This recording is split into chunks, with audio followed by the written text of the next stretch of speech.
Good morning. And welcome to the Plymouth Sunday Forum. It's very good to have you here, whether you're here with us in person or watching online.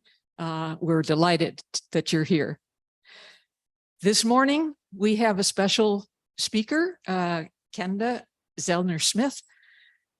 In the days after George Floyd's death, was saddened, angered, and grieved. And she found these feelings mirrored in the plywood boards that protected windows after the riots. And she was born and raised in Minneapolis, so this was important to her, this moment in time. And she realized that the boards could disappear just as easily as they appeared. So she started a grassroots community effort to save the boards. And they're to be used for reflection, education, and healing. With no background in art preservation or community organizing, she quickly amassed quite a following online. And since the start of her organization, she and her volunteers have saved over 1,000 of these boards and raised over $50,000 in funds for storing them and preserving them. Today, Kenda still works to activate the boards through public speaking, community events, art exhibitions, and more. She's continually looking for resources and donations to support her ongoing efforts to raise awareness about police brutality and public art as a forum and as a forum for resistance and healing. Outside of her full-time job in Edina Community Education, Kenda continues her efforts to preserve the boards and ensure that they will continue to be a source of healing. Just one important note before I turn the mic over to Kenda. If you have a question, and she will encourage those, please wait to be handed the mic so that the people watching can hear the questions as well as those of us here. Thank you very much. And Kenda, it's all yours.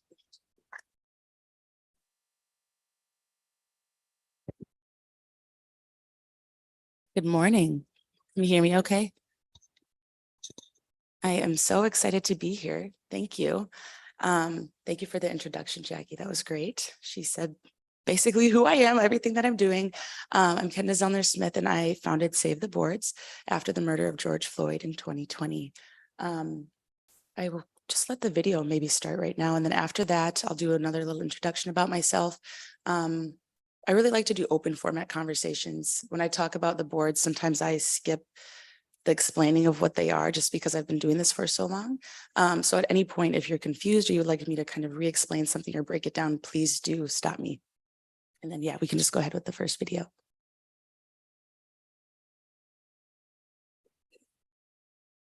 It was one of those days after the long weekend of being out at the protests. I don't remember exactly what board it was, but it was one of the ones that had no color on it. That board represented how I felt going to work that day. And I started collecting the boards, and that was really how I was healing. I wasn't processing a lot. I was driving around in my dad's truck and collecting boards, and that's what made everything feel a little bit better. Save the Boards is a preservation project focused on collecting and preserving boards that were created after the murder of George Floyd in Minneapolis. These are boards that were taken off of businesses, picked up in alleys, before they were otherwise discarded and not able to be used or seen by the community. Welcome to my home. The big dog, he looks scary. He's the most gentle, sweet giant. Dad? I understand my proximity to whiteness. I'm a biracial Black woman. And so I think the biggest thing for me has been cultivating space for people that look like my dad. We watched this man die. Those that were assigned to serve and protect were the actual perpetrators of taking the life of this innocent man. And my daughter, Kenda, took it upon herself to see a situation that required an action. And so the idea that she had my truck all the time when, I had to go move dirt or, take the trailer, it became not a big deal. What she was doing was a big deal. Black artists didn't get out there and create rainbows. We weren't creating hearts and saying that tomorrow's gonna be a better day because none of us felt that. The real, raw, fuck 12, ACAB, do you hear us now? Those are what I decided I wanted to say first, and then the rest kind of came after.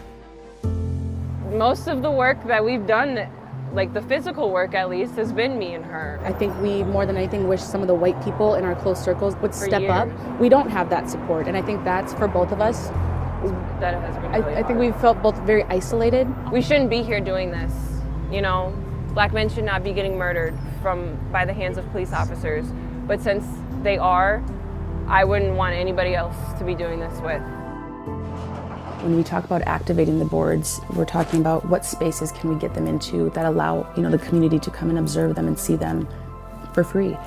They need to live in the community. They need to be accessible and viewed as much as possible. The biggest push for all of it is to make sure that, Black people are given the space that we need to heal and to continue to facilitate the conversations that will drive change in our systems that are currently killing us.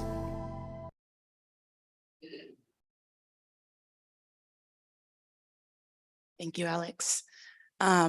So that video explains a lot about the project, how it started.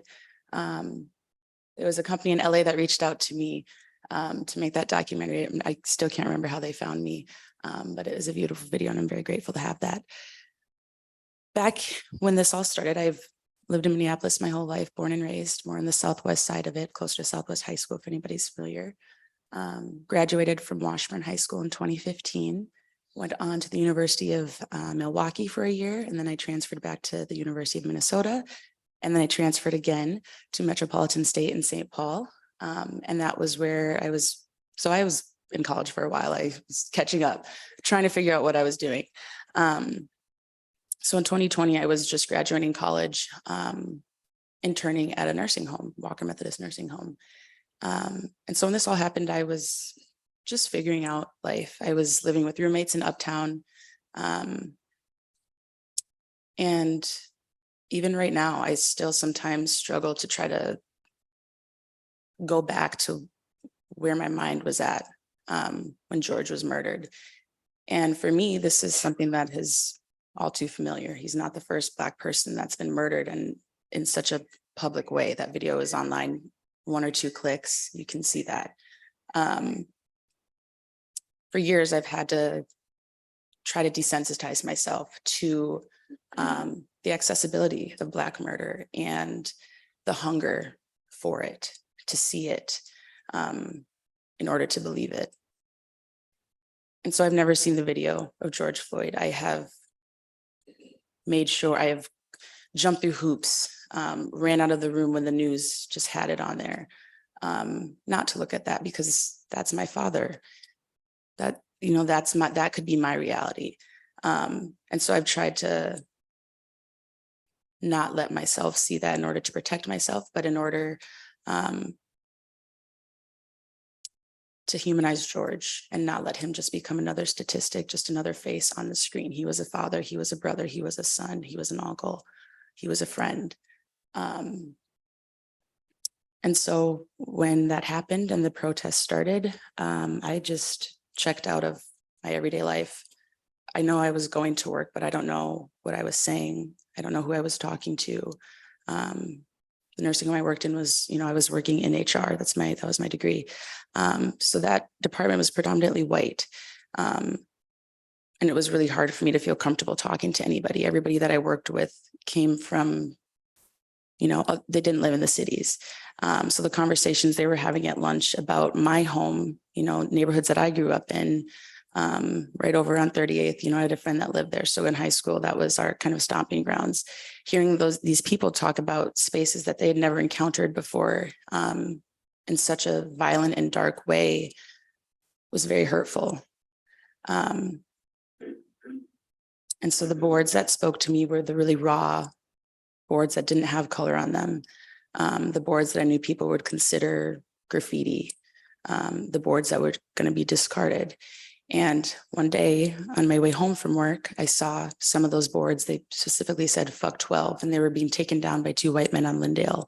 And I hopped out of my car, and I had a little Volkswagen, at that time I had a Volkswagen Jetta, and I was like, what's going on? You know, what are you doing with these boards? And they had no idea, but they had mentioned, you know, we heard of like an auction. And immediately my heart sank. And I worked 3 blocks from where I was living. So I drove the next 2 blocks sobbing, and I got in my house, and with my roommates, I just lost it. And that, I think, was the first time I cried about George and the situation that was going on. And I just was screaming, and I was angry. I was angry at everyone because how could they? You know, we are still grieving. This situation it's right now. It's happening right now. How can anybody auction off Black murder, Black trauma, or Black pain? It can't be bought. It should not be bought. And my friend, thank God, was like, so what are you going to do? Like, we can sit here and cry and be angry, or are you going to do something? Knowing that I was going to, but she really pushed me like, okay, so I don't know what to tell you. You figure it out, but I'm here to support you. And that was my friend in the video, Emma Shepard. And so I just started thinking, you know, what's next? And it wasn't that evening that I made the Instagram account. It was the next day at work on my lunch break, because I couldn't hear the conversations that they were having. I went and ducked off in my office, and in 5 minutes, I made "save the boards. We have to save the boards." And I just started posting. And again, I have no background in community organizing, you know, at the level that I'm doing now. But at that time, I really had no idea where this was going to go.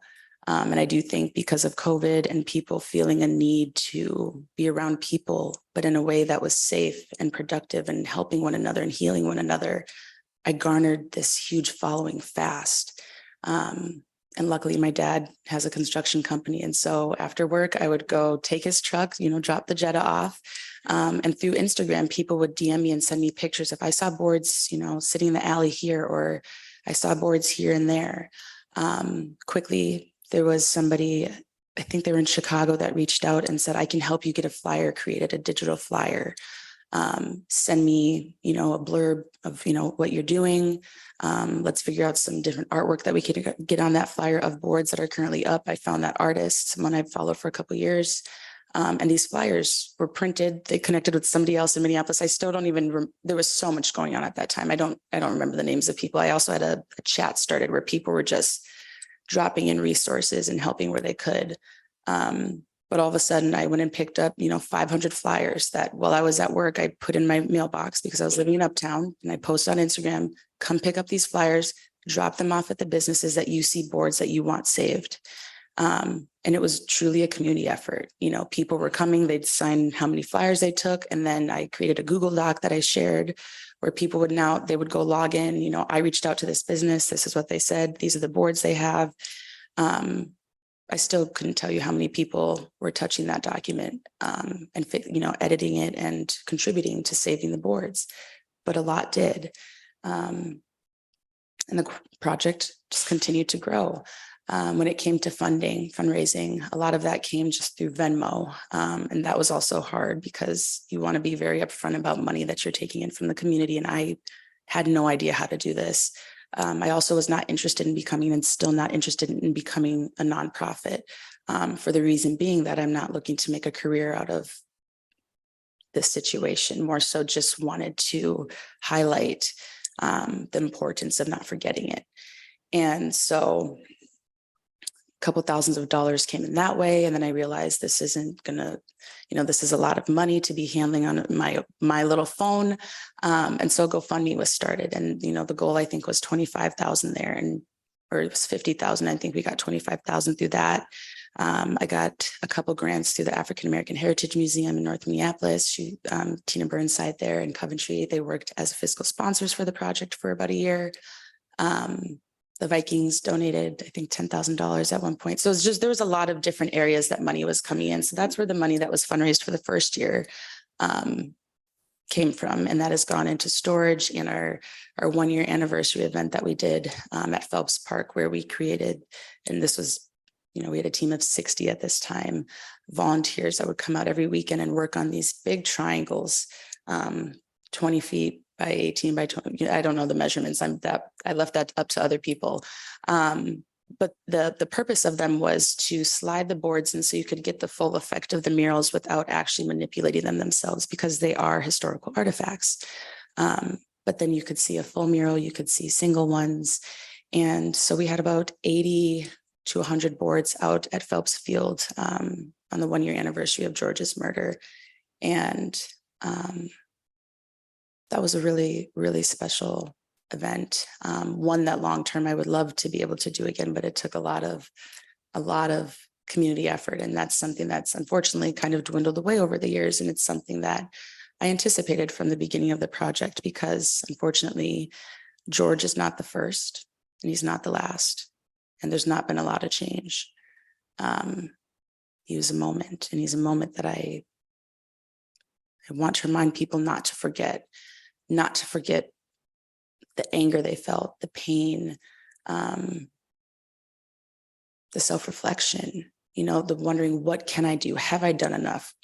What does this look like? Because I think there was also a really unique piece of those boards that made people that previously weren't comfortable having conversations about what was going on in the Black community as it relates to police brutality.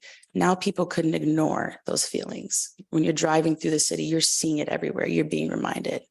And that's the power and the importance of these boards. Fast forward, and again, stop me if there's any random questions or you'd like me to, sometimes I jump around because there's been a lot that's gone on. Fast forward, with my friend, normally it's just us two that we go and put on events.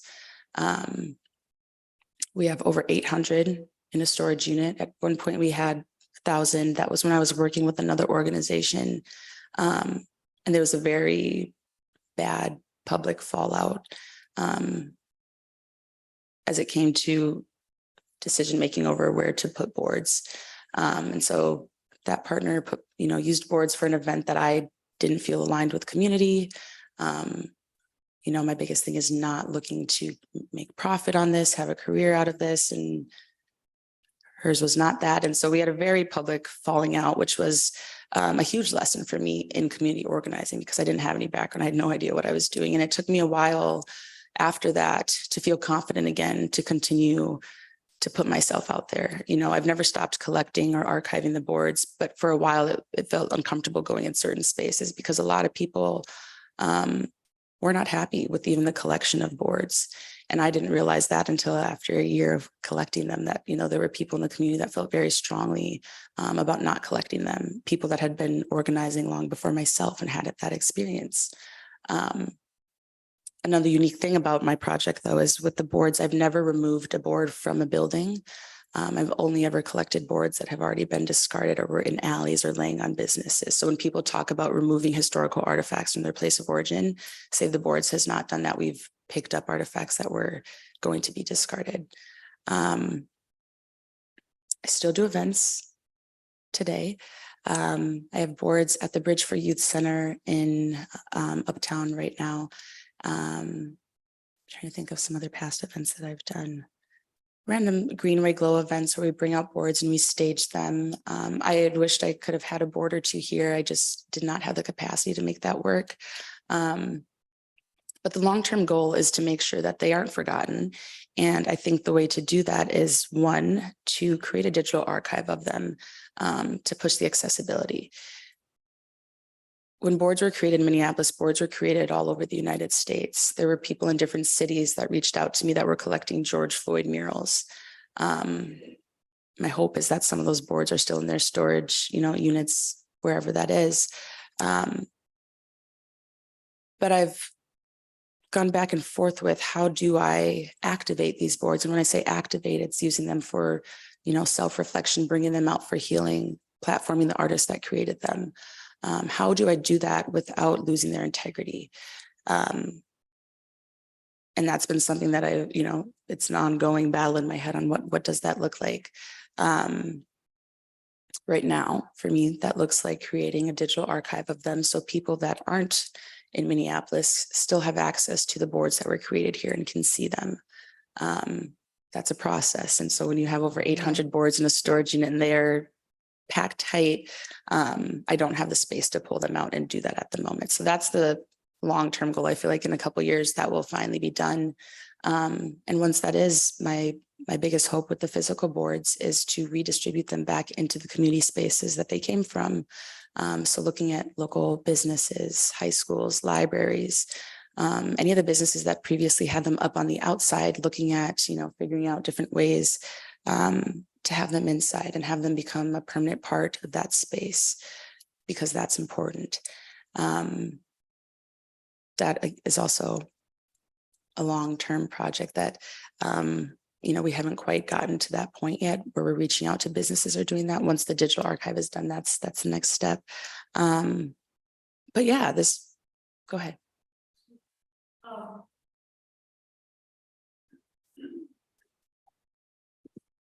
I just wondered if something like the Minnesota History Center or the African American Museum has worked with you at all, or would be a resource for either storing or exhibiting the boards? Yeah. Or curating them? Yeah. There is, when I go back to George isn't the first and he's not the last. There's a lot of energy. There was a lot of energy behind these boards when they were first created. And a lot of that has dwindled away in a sense that people don't have the capacity to take in what I've collected, because it is a lot. And there are other names, you know, there are other people in Minneapolis since George Floyd that we've lost, Dante Wright. You know, I can, you know, there's a list. And so it's hard to ask people to go back to that moment and have that be the one that they give their resources to when there are still other boards out there, Winston Smith, Amir Locke. So that is I don't have the exact answer for that, because it's, you know, it's my hope that at some point there is somebody out there that aligns with the project and has the resources to help. Yeah, sorry, that's not the best answer. Thank you. So I'm assuming these boards were primarily boards that were used to board up buildings? Yes. Right. When I started collecting, I was not going for the colorful ones. I do have a lot of the murals that were created. You know, once things settled down, you know, there were some of those days where you saw a lot of community members out painting. I do have a large chunk of those, but when I started collecting, I was going for some of those ones that you can't identify the artist. You know, I was out there during the uprising, during the protest, the boards that were created while the precinct was burning down, the boards that were created with spray paint taken out of Target as it's flooding. Those were the boards that I focused on. So 800, that's a lot of boards. Did you have to make decisions about which boards you were going to keep? And were there some boards you decided weren't what you wanted? Mm-hmm. That took me a while to be able to do, but others that were helping with the project and that have, you know, more background in archiving, you know, and just community preservation, kind of helped me see that you can't save everything. And at some point you do lose sight of what you were going for. If you're saving a board that just has a, you know, a line here, a line there. But that was really hard for me. I struggled a lot with that, you know, because those were the pieces that I connected with. But, you know, when I would go pick up there, you know, be stacks of 100 boards. I remember over by Little Caesars on Lake Street, I like crawled in behind a construction zone fence and flipping through there, you know, there were some pieces that it had a tiny BLM at the top or the end of an M for something, but this is a full plywood mural, you know, you can't take that. So I did have to pick and choose at some point, and I still chose a lot.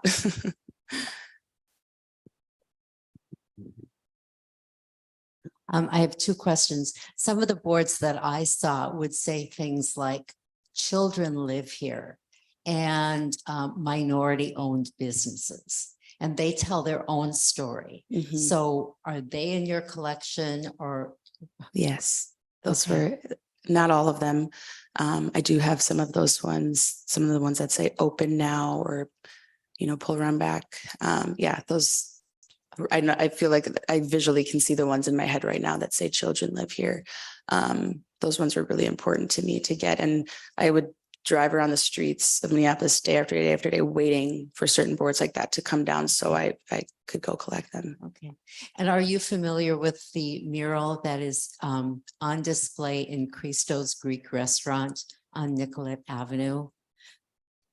So that is- restaurant is on about 27th and Nicollet, and a young man had painted a beautiful mural Mhm. when the boards were on the windows to their restaurant. Do you And know what it says? it says, "We can change the world." I think that's what it says.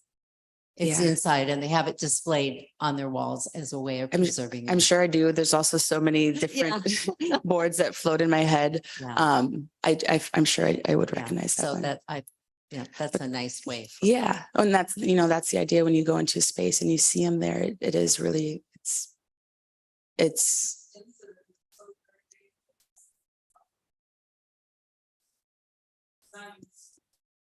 Lost her to that, shot while in the door.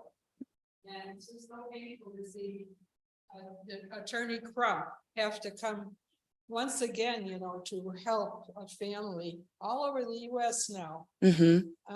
It's just. Well, you know, this art, it's all over the US, you know, and so being able to walk into a space and knowing that, you know, 2 summers ago, when you were driving on this corner, you saw that board and it spoke to you, it you know, it touched you, and now all of a sudden you're walking to a restaurant and you see it there.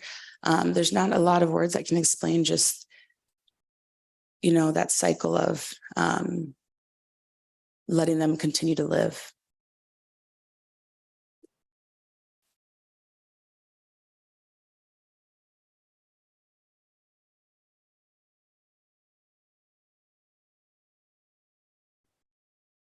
So if I understood you right, there are some people who object to this project, and why?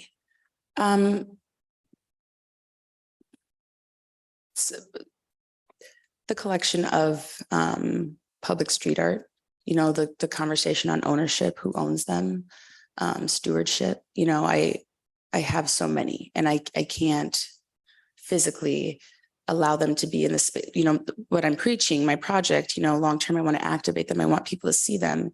I can't physically do that all at once. It takes time. This event gets to have some boards. And then when I'm able to, you know, do another, then this event gets to have boards. And at some point, you know, I have to acknowledge that they are, you know, being kept away. You know, they're not being seen by the community every single day right now when they're in my storage unit.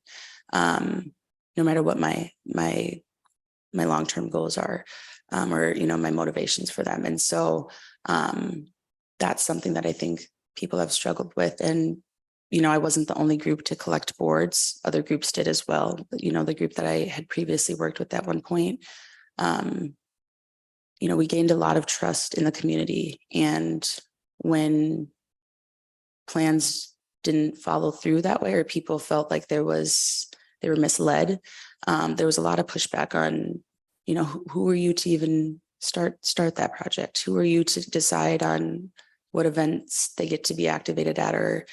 And a lot of the boards, you know, I don't know who the artists are. I probably won't ever know all of them, because a lot of them weren't created. You know, these artists, these are people, that was pain. People weren't creating them to be known for this sign that says, you know, fuck 12. But that's a piece of art. And how do you activate that? How do you make decisions for the rest of that piece's life when I didn't create it? I'm still learning how to, you know, navigate these spaces, and the community is, you know, the community is still healing from, you know, still trying to heal from that situation. So I think it's just a very sensitive subject. And, you know, in Minneapolis, there's been struggles over different organizations organizing and not working well together. And unfortunately, that just has kind of created space for people to just, you know, feel upset or not feel aligned with the project necessarily. And I haven't heard of much of that. You know, it was 2 years ago, it was a comment on Instagram, but it was a comment that, you know, I took in, and I, you know, had to do some self-reflection on, and, you know, ask myself questions. So that's why I think it's still important to bring up, because not everybody is, you know, like, yeah, you did that. There, you know, there's other people, and even artists maybe didn't want their art collected. You know, maybe they don't feel comfortable with, you know, and so it's a very layered situation. Also, I don't know what 12 is. Thank you. So 12 is police. So that's when people say fuck 12, they're saying that's another phrase for talking about the police.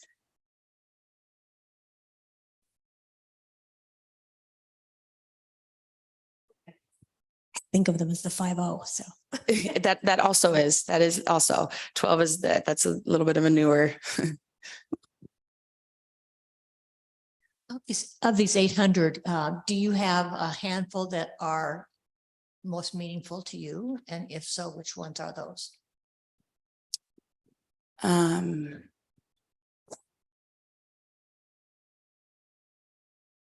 There's one board that out of all of them has always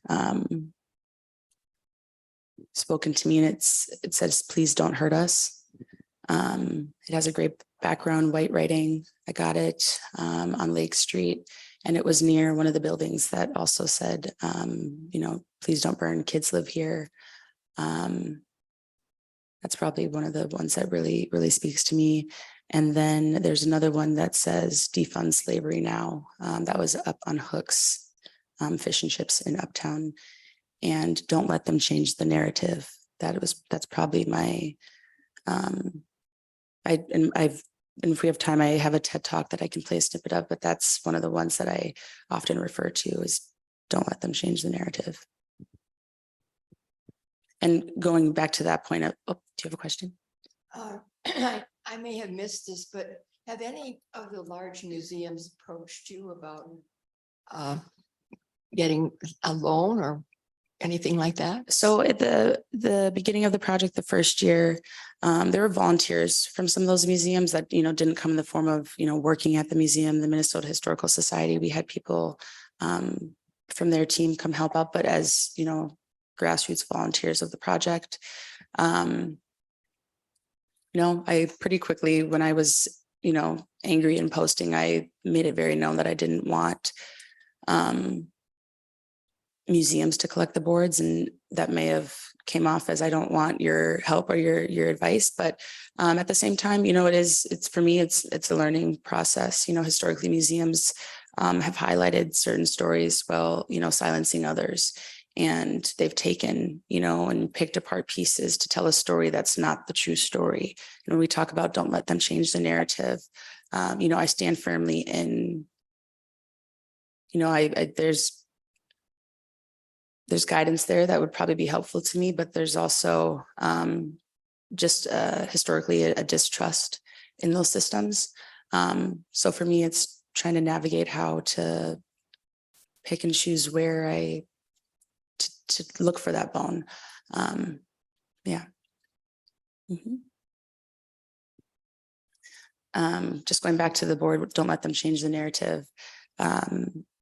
Being out there during the protesting and the mornings after, I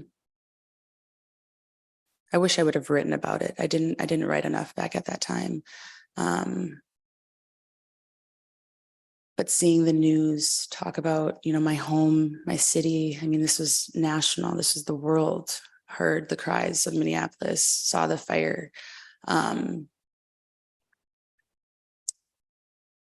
the world didn't see the mornings after, community coming together and, helping each other, helping board up the buildings, the walls, the glass, the broken glass. We didn't see, the community drives that were happening at middle schools and elementary schools where the entire field is full of bags to go to families with, baby formula and, hygiene products and, non-perishables. That wasn't highlighted during that time. And so for me, the don't let them change the narrative board really speaks to, fire attracts attention more than any other cry for help. And we did that, and we helped after, and we got the attention. Then that's kind of what needed to happen. When people say you're destroying your own community, and if you weren't out there, the people of the community weren't destroying our own community. People weren't setting our own buildings on fire. We already know that there were people coming from out of the community to do that and set up a certain story there. But it's really important to just think about, we're tired. When people are tired, they have to let it be known at some point. And at whatever cost that was made known. So I think that's just a very important point for me to acknowledge. When you say you have events, tell me what those are. Yeah. So events vary. I've done workshops at elementary schools where I collected blank boards during that time. So like the Kmart parking lot, I collected smaller, just whatever plywood I could collect during that time. I was collecting those smaller pieces. I would collect with the purpose of bringing them to workshops for, kids to paint on and recreate their own plywood boards or murals or messages. So I've done that. The event with the big triangles where we had boards out at the park. A lot of other just random, events where anywhere there's a wall, I can lay a board and stage a board. So Greenway Glow was an event on the Greenway last year. I've done that the past 2 years, where boards were out and people were able to walk around that property and, there's food and music and different artists and boards were just staged all around that. I had a digital, and I know I've talked about not, wanting the boards to be in a museum. At the very beginning of this project, someone from London reached out about, they have a virtual museum of art. And I did find that interesting because, that allows the boards to be activated in, other spaces. And it's like a 3-dimensional, you click on your phone and it actually walks through and has all the information on boards. And the only boards that we have in their artists, I have identified the artists of, and they were okay with their work being put in that. So that was kind of an event, like a digital event that, anybody could go in and be like, it felt like you were walking through that room, kind of like the 3D tours that they, do online now, like home tours and stuff. Yeah, just, whatever stuff comes my way, as long as I have the capacity and I'm able to do it. With my friend Emma, we go set up boards and we go talk. I did a TED Talk this past October in Edina. Yeah, just kind of a different array of boards. But my biggest push is to continue doing workshops and just talking to youth and allowing them to, come out and see the boards, reconnect with them. I have smaller boards that I love when people are able to touch them and really just like feel them and get to know them again. I have access to them anytime but everybody else doesn't. And so whatever spaces I can bring them into to allow people to have that moment, I try to do that. Yeah. Yeah.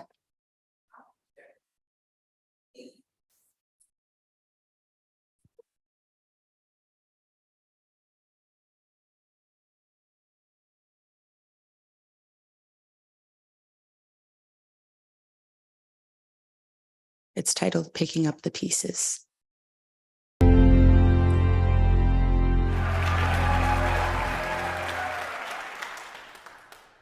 Sometimes we can find our greatest strength when we are picking up the pieces of the worst time in our lives. This is what I found myself doing following the murder of George Floyd. Breaking news: business owners witnessed break-ins, fires, and car thefts during Wednesday night riots. Fire and fury. George Floyd protesters burned huge buildings to the ground as Minneapolis erupts in flames and the National Guard is called in. I still struggle to gather the words that feel accurate enough to explain the weight of feeling so much rage married to pain. Burn it down. The streets engulfed in flames, the streets I call home, became the next big story on your screen. Media of Black people dying gets attention, but at what cost? Whose cost? Modern day lynchings. Scroll, click. Our gruesome final moments are replayed. Click again and again for all to see. The dehumanization of Black people. All different shapes and all different sizes. Plywood sheets became the canvas of the streets as they layered between businesses and buildings. This board went up, while that building burned down. There was no time, and there was no preparation. People used what they had to protect everything they had.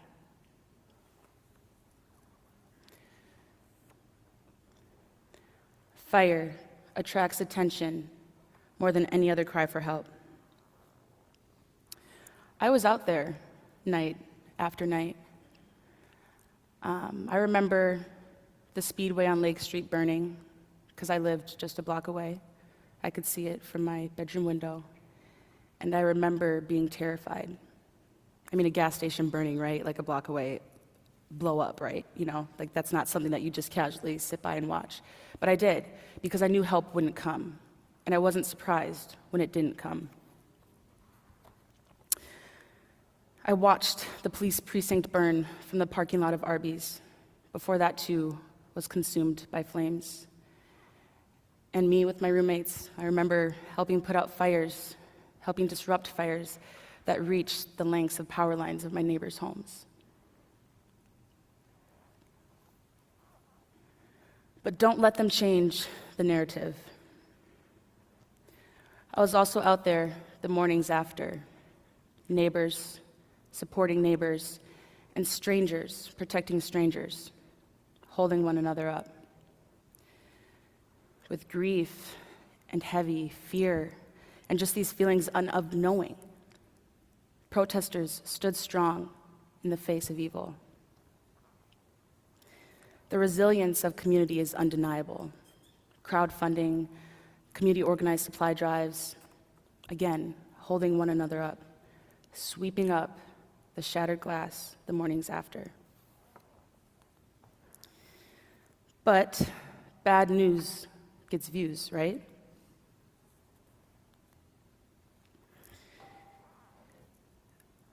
Are we loud enough yet? You didn't like silence. My city burned in a desperate cry for help, not a childish act of attention.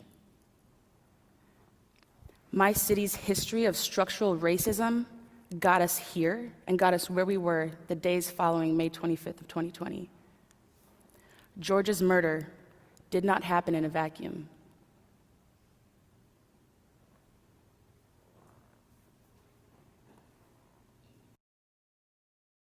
Today is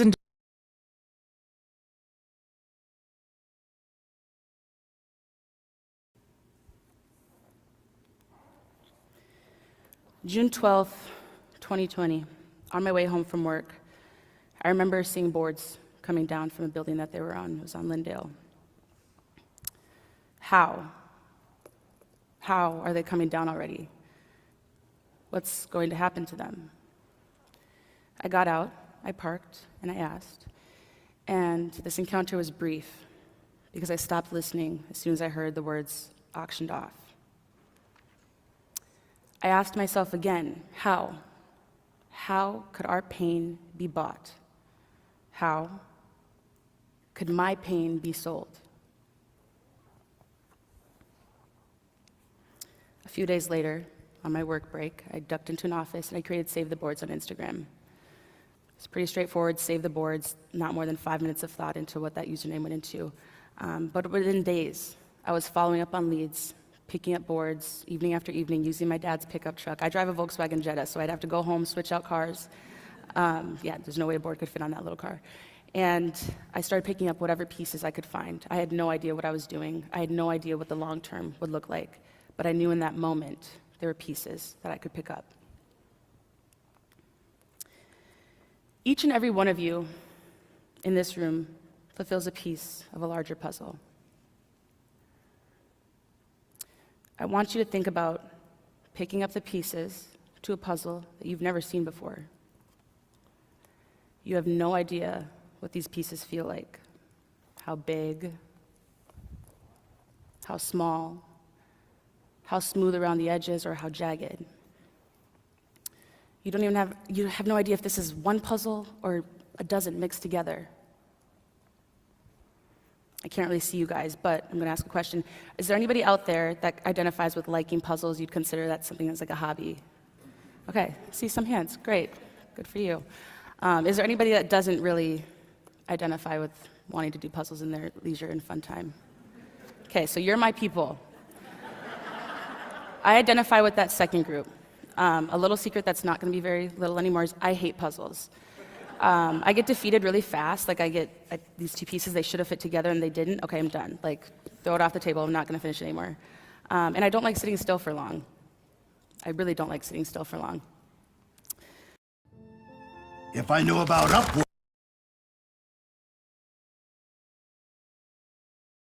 I've learned through this project, and I've, over the course of my life, is it doesn't actually matter how much any of us might love, or in my case, hate puzzles, because life in itself is a dynamic puzzle made up of experiences, decisions, actions, and circumstances, all of which keep every single one of us in this room evolving.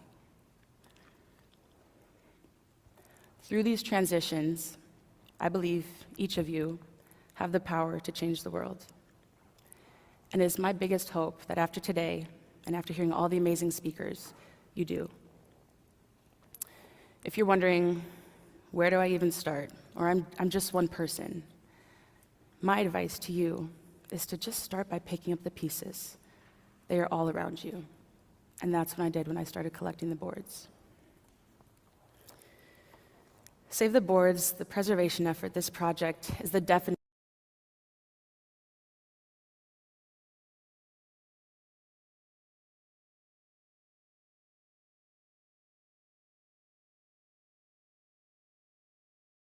Thank you. That leaves us time for a few more questions, if anybody has one. Yes.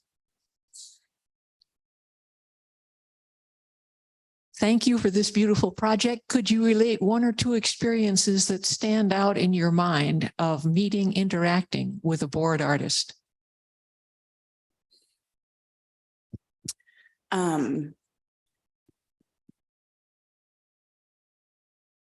There was an artist actually that was working on a piece in Kmart's parking lot when I went up to them and approached them. And that was one of the first, I think, artists that I'd seen like in the process creating.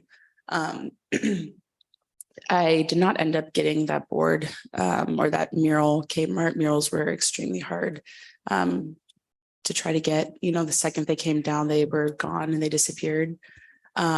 It was on the side, the blue wall that's still facing the street, not the very front. And we just had an interesting conversation. You know, I also, that was the first conversation where I realized like I disrupted someone's, you know, process. Like, you know, that was probably a really sacred moment for them. And we had a, you know, a good conversation just about, you know, like the long term of this piece. And, you know, they said they were just creating it. They didn't really know, they didn't really care.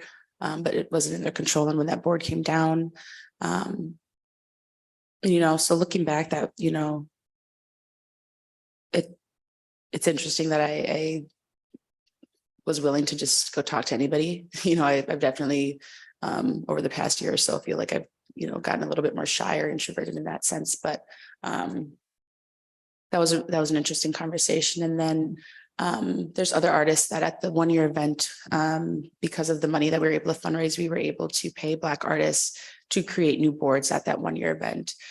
And that was beautiful, seeing their process, seeing the pieces that they created and knowing that we were able to platform them as artists and, you know, compensate them for their time and allow them to express themselves the way that they had already done the year before during the uprising. And a lot of those pieces are probably all over the internet, but no one knows who created it. It was really special getting to bond with, you know, each individual artist and just learn about, you know, the story behind their piece and why they created it.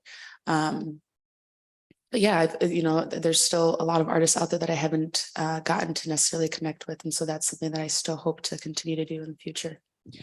Were most of the boards signed? Did you know who the artist was? There are some that are signed, you know, like in the right-hand corner, a lot of them, but some of them, I mean, a large majority, they aren't signed.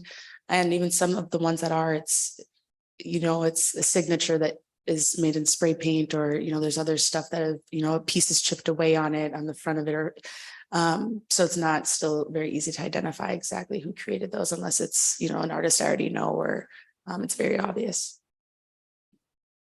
Well, I hate to bring this to a close, but Zenda, thank you so very, very much. This has been informative and fascinating and inspiring. Yes, thank you all for having me.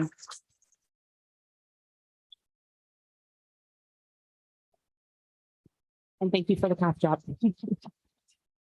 A reminder before we go that Sunday Forum is now on the summer schedule with one forum on the second Sunday of each month. Next month, on July 9th, Gianna Hensler from the Minnesota Wildcat Sanctuary will talk to us about the crisis with captive wildlife and the work of the sanctuary to enable ill cared for or orphaned lions, tigers, and other wildcats to live out their days in relative privacy and freedom.